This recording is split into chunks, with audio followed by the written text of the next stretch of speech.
la famille. So my name is Raphael. I'm an engineering manager at Spendesk. I joined 2 years ago. Before that, 10 years of experience in development. And before joining Spendesk, I was actually working in London for Amazon. So I don't know if you've been in the session before, but I kind of relate to everything that Julia said. I think there's a strong culture and a lot of things that resonating. So the idea of this workshop is you should see a blue button at the top. I don't think share audio and video. Okay. Okay, so I think channel, or if you or everyone else, or if you want to join the audio, it needs to be on your side. Okay, so Lorenzo, I'll keep going and in the meantime.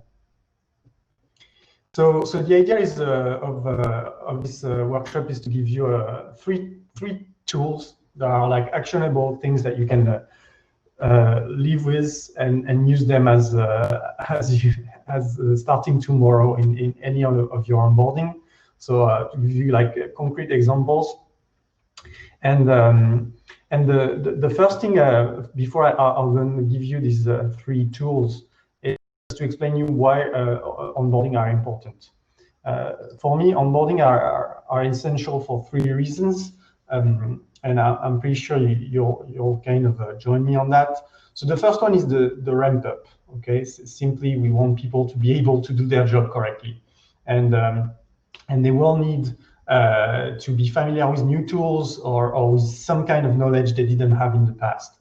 So that's kind of the first goal of any onboarding. The second one, when we discuss to managers it's usually about the culture. And in the previous session, Charles and Julia, they actually talked a lot about the culture in Facebook and Amazon. I think it is really important. It defines what the culture is in the company and the way you work. And that's something you want to get an onboarding. And the last one is a more interesting one. It's a long-term goal. When you think about onboarding, usually you think about 2 or 3 weeks, maybe the first 3 months, like the probation period. But the survey shows that 69% of employees are more likely to stay for 3 years if they have a good onboarding. And the way you say that simply is like the first impression lasts. Okay, I think we all kind of understand that, and it's especially true for onboarding, except that the cost of hiring new people, as it was said in previous session, is really high. So you want to make sure you keep them, and onboarding is a key element to keep that in mind. So yeah, for everyone, I was just defining why onboarding is important, and now I'm going to give you a couple like to make a good onboarding. And when you ask the question, what's a good onboarding? You have to understand that the answer will depend on where you are in terms of scaling. I had the chance to work in like different type of companies. So I actually co-founded a startup. I went to San Francisco with some former colleagues, and we actually built a company there. There was 3 co-founders. We raised the pre-seed, and we had to hire 2 new developers. And the company didn't work. 2 years we close down, and with a $1 billion company, and it was one of the first international. So when I joined, it was about 100 developers, and when I left, it was more like angel developers across 6 offices. And obviously, you have to understand that the onboarding process, when you have 3 people working in a flat and in a $1 billion company. And finally, I left Amazon, went back in France, and work for Spendesk with a scale up. So they made their Series A when I joined, and then they raised their Series between time I joined and now. And I made the team grow from 10 to 40 developers. And I think what's interesting is that all these are really different in the stage of a company that hopefully will suit every one of you, or be able to pick everything that you need depending on the growth of your own company. So if you want to use the chat and tell me in a scale up or startup garage or you know, like the stage of your company, I'll be happy to tailor a bit what I'm saying. So feel free to use the chat for that. And so I have three. As I was saying at the beginning, I have three things for you, and they all come from these three experiences. There are things that, you know, are whatever the size that you'll need. The first one is, oh yeah, sorry, I forgot to say that. Like whatever, you know, I'm gonna say, like whatever I learned in the past, I preparing this talk, like things changed, obviously. I mean, this is the elephant in the room. It happened, the lockdown happened, and now everyone needs to work remotely. There is a lot of new things we can't do anymore. And so I was thinking to myself, like, is everything that I've learned completely, or can I get something out of my previous experience before lockdown and before COVID? Hopefully, I think I found three are through working remote or not. But I'm happy to share your thoughts on that. But yeah, there is a big. I think we all need to adapt to this hectic year of 2020. It's been hard for everyone, but onboarding and hiring needs to go on. So here are the three tips. The first one is what I learned from, you know, founding my own startup. Okay, it's anticipate, and I want you to imagine like yourself. You are in San Francisco. This is you know, Dolores Park in the Mission District, and you are with three founders living in the same flat. There is also your office. To pay a rent and an office, and you need to hire someone because you need a couple more developers to grow. So I'm a developer myself. I used to code with one of the other co-founder, but we needed to we were a software company, and so we need a developer. And the first hire is a key element in your hiring plan. Is going to define the culture, is going to define he or her. They are going to define the culture of your company, and usually you spend a lot of time looking for the right fit, for the right person. We didn't have a lot of money, so we couldn't actually afford a developer in San Francisco. So we hired someone remotely who was working from Chile. And you know the feeling when you found the right person, when you find the one you were expecting so long. This is what they feel when they join a company. Like the candidate, this is actually what he will experience. And I think this feeling, you want to make it happen at any stage of your company. You want to make sure that at any stage, whether you are a scale-up or $1 billion company, that when someone joins, he feels that he was like expected, that people were waiting for it. And I'm sure you've heard like really bad stories about weird onboarding. I have a couple of myself, where I have a friend who onboarded a big bank in the city in London, and when it's like a massive skyscraper. And when he joined, he gave his name on his first day to the front desk, and the person entered the name into the system and couldn't find him. And the clerk couldn't find him because his name was not in the system, because his manager forgot to put in there. And you know, there were so many processes, so many things to do that his managers forgot. And it's such a terrible experience to, you know, on your first day to come in this cold and environment and just no one is waiting for you. You're not even in the system. So that's the things you want to avoid, and anticipation is a key for these kind of things. So in terms of anticipation, things about logistic, it becomes harder in remote. You can't just show up anymore. You need to make sure that the computer is ready and delivered before the day one. Like it needs usually the candidate or the new hire needs time to set up, to install Slack, to make sure he has the right credentials to be able to join on a Slack meeting or on a Zoom room on his first day. So you need to make sure everything happens before day one. You need to anticipate the unhappy past. Like some of the things won't go well. I have a small example. My first internship, everything was ready. My manager was waiting for me. My computer was. It was 12 years ago, so I didn't have a laptop. I actually had a desktop and a screen. And we realized when we plugged the computer that the screen was not working. There was blank screen everywhere. And so because it was a small company, they didn't have a spare one. So my manager took one from someone who was on holiday and ordered one on Amazon. So I got it 2 days later. But think about this kind of thing that can actually happen, and that makes the onboarding experience less pleasant for the candidate.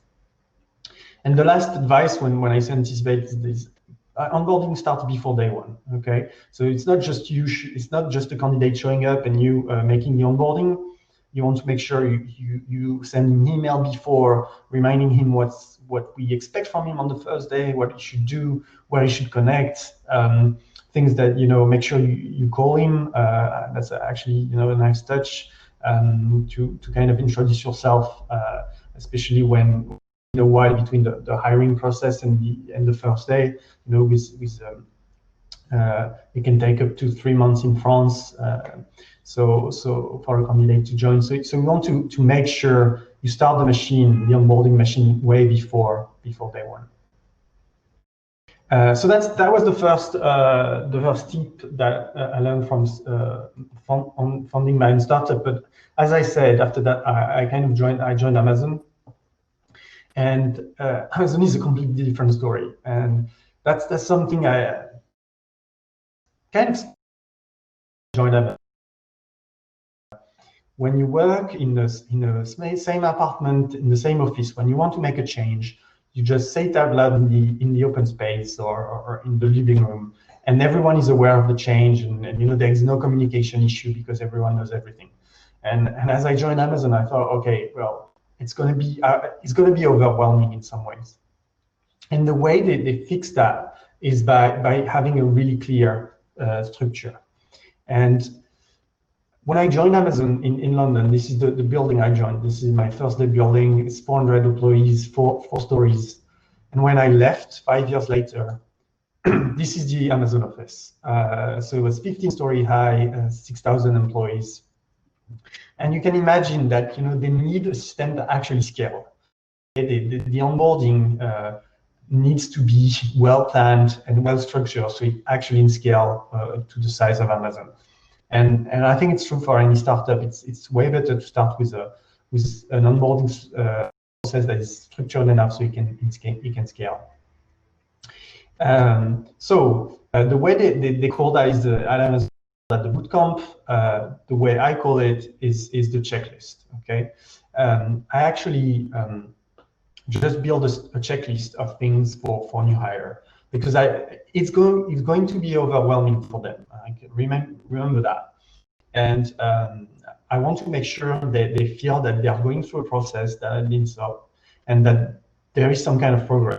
And I think the checklist is the easiest and the best tool for you to just, okay, this is going well. I'm checking this. I've done this, and so on. And I really enjoy this. So the way I structure it, I'm going to give you a couple of examples.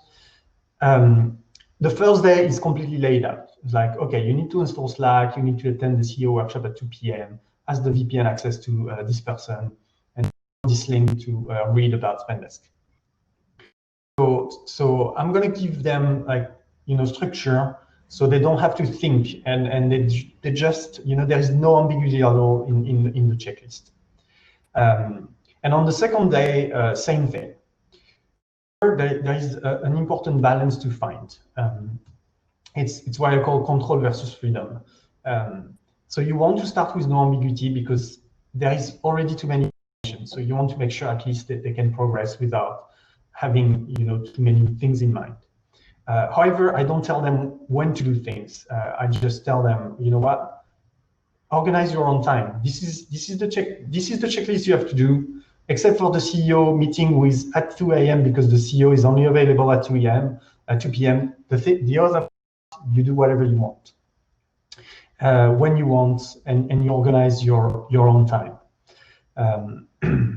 And to give them slightly more freedom on the checklist, because I don't want to micromanage. I don't want them to feel like this is restrictive. I'm going to give them a couple of choices. And for instance, on the second day, you can see they can either spend some time with Adrien to learn about TypeScript or talk to Juliette about inbound marketing. And they won't do both. They just need to choose one and do one. And what's interesting here is that it actually gives me a discussion point. At the end of the second day, I can spend time with them. Okay, well, how was it? How is it going? Which item did you choose? And we can discuss and learn about each other using this. And as the time goes on, obviously the checklist will become more and more. Now I'm not going to give them where to find the doc. I'm going to say you need to ask someone about the doc, or you need to plan a coffee. I don't care who you choose, just choose someone. And the second week, like obviously we are onboarding tech. I'm onboarding tech people, so they need to code at some point. And this is something I actually learned the hard way. They need to write code quickly. Like developers, but I think it's true for every type of jobs. People need to feel they are useful to the company, and the only way they feel useful is by actually doing their job. So during the lockdown, I made a mistake. I thought, for me, culture is more important, especially because of the lockdown, because they can't see anyone, they can't eat lunch with everyone anymore, share memories or anecdotes together. So I changed my focus, and I said, okay, the first 2 weeks are about culture, and you will start coding later. This was a huge mistake. I got a lot of negative feedback about that, because people felt useless for about 2 weeks, and this is really bad. So I quickly changed gear, and I put back code quickly in the process. Another thing that is important for me is that you want to make them release in production. You want to make them understand that what they are doing actually impact the customer. And whatever they do before releasing in production impact the customer. And so they feel like, okay, I've done this change, but it's not in production, so it's just sitting here. So make sure they actually release in production. They learn the process, whether whatever the process is, but make sure that you can show them the impact of what they've done from week 2. And the last time is I tried to rush culture during the lockdown in the first 2 weeks. It doesn't work that way. Culture takes time. And so, yeah, they'll get there at some point, but just make sure they feel rewarded by the work they've done in the first couple of weeks, and the culture will come after that. I know a couple of people joined. I'm reading the chat, so if you have any questions in the meantime, do not hesitate to ask them directly in the chat.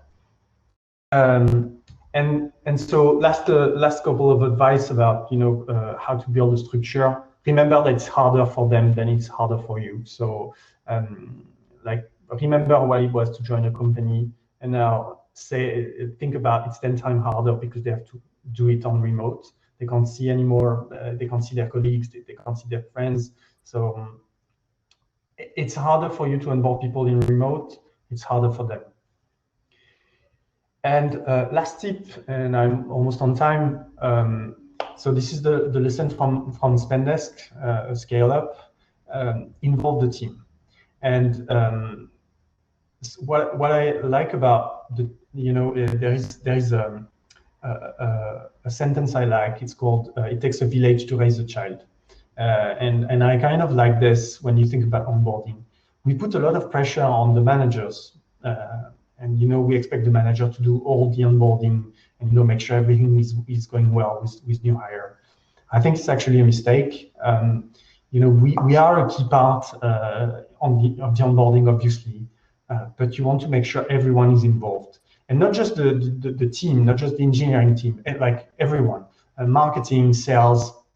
And so the way we do that at Spendesk is we work by promo. It's like some kind of promotion where we don't onboard people one at a time. We actually onboard them, and it's a promotion, and they do all their workshops together. So it means they're going to do the CEO workshop. An engineer will do a CEO workshop with the sales, with the new customer care, and so it creates some kind of entity that they can actually talk to people that are new, and it's the same day, and people create strong bond between the same promotion. It works for a scale up, and people, and so we focus only two. So we ask people to join on this date. Obviously, it doesn't work for a company, but it is a really powerful tool if you are a scale up. And the other thing is, like, remember that the feeling when you are new and you don't know anything, and you keep asking people around. You say, "Oh, can you show me this?" or "Can you show me that?" I don't know. Like, at some point, you feel that you're bothering people, or actually doing your onboarding. But by involving the team, you make sure that instead of the new hire contacting the team, contacts the new hire. You ask people, the product manager, to schedule a coffee with the new hire, and now they feel like they are disturbing someone anymore. They feel that they are being well, and I think that's a great. So it's 8 p.m. I'm just on time. If you have any question, put them in the chat, and thanks so much for coming.